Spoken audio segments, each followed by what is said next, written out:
Good morning! Yan. O, tingnan ninyo ang aking Dendrobium orchids. Nakatanim lang yan sa small driftwood na nakahang. Hinahang ko lang siya. Ayan. Ang ganda-ganda ng bulaklak. Ayan, hindi ko lang alam kung anong pangalan. Nalimutan ko. Meron itong specific na pangalan. Kaya lang nalimutan ni Oka.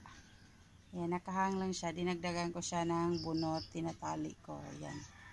Nagamit ang straw. Ayan siya. Super ganda. Morning sun lang ang kailangan niya. Hindi pwedeng full sun. Dahil masusunog yung kanyang mga dahon pag full sun. So, nakahang lang yan siya.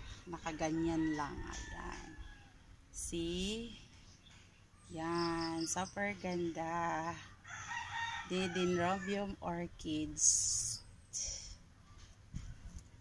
Pwede nyong gayahin to sa pagtatanim kapag wala kayong mga malalaking driftwood o wala kayong katamnan pero meron kayong mga maliliit na ganito. Ayan, tali nyo lang yan sa bunot. Ayan.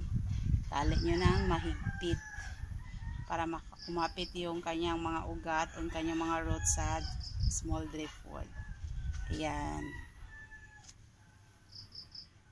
Thanks for watching.